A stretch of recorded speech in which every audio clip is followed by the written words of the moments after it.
이곳은 정조대왕이 꿈꾸었던 왕도, 근대 성곽 건축의 백미라 불리는 수원 화성입니다. 축성 당시 원형을 거의 그대로 간직하고 있는 수원 화성은 1997년 유네스코 세계문화유산으로 등재되었습니다. 수원 화성은 전체 길이가 5.74km, 높이가 4에서 6m의 성벽으로 130헥타르의 면적을 둘러싸고 있습니다.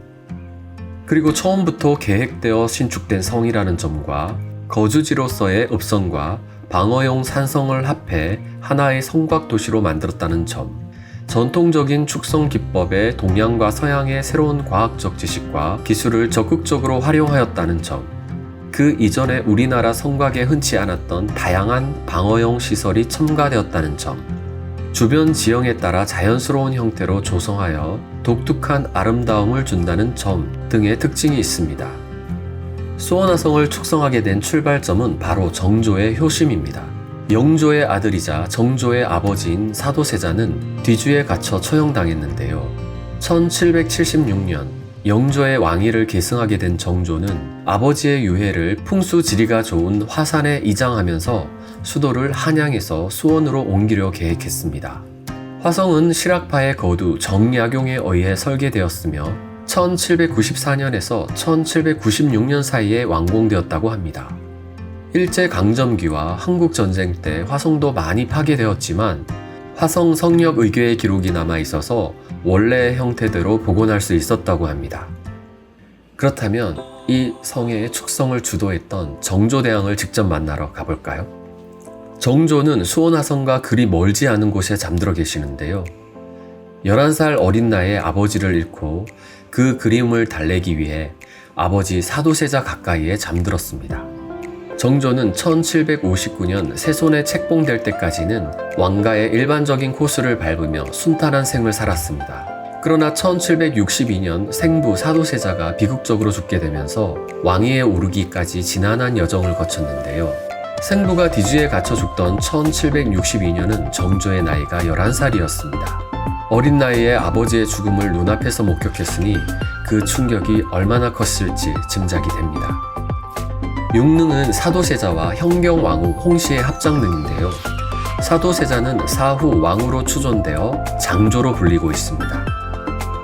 정조의 능은 육능에서 걸어서 10분 정도 거리에 있습니다. 건능은 정조와 효의왕후 김씨의 무덤입니다. 정조는 영조 말년인 1775년부터 대리청정을 하다가 1776년 영조가 승하하면서 왕위에 올랐는데요. 정조가 즉위하면서 던진 말이 유명하죠. 나는 사도세자의 아들이다.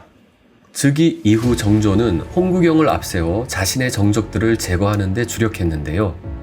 정적 제거에 어느 정도 성공한 정조는 각종 개혁 정책을 적극적으로 추진하게 되었는데요.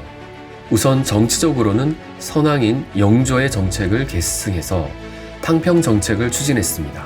그리고 규장각을 통해서 학문 정치를 구현하며 인재 육성을 위해 많은 노력을 했습니다. 또 왕권을 유지하기 위해 왕의 직속 군대인 장용령을 만듭니다. 마지막으로 지역적 기반을 마련하기 위해 수원으로 천도를 계획하게 됩니다. 기존의 수도인 한양에선 정조의 입지가 너무 약했기 때문입니다. 화성 건축에는 조선의 모든 역량을 총동원했는데요. 최신식 기술이 응집된 거중기가 투입되고 건축 실명제를 도입해서 부실과 낭비를 원천적으로 없앴습니다. 공사 인부들에게는 노동력에 대한 임금을 제공했고 모두 자발적으로 참여하도록 했습니다. 그래서 10년으로 계획했던 화성 건축이 33개월 만에 완성하게 됩니다. 하지만 수도 이전 계획과 정조가 추진했던 많은 개혁들은 1800년 정조의 갑작스러운 죽음으로 모두 중단되게 됩니다.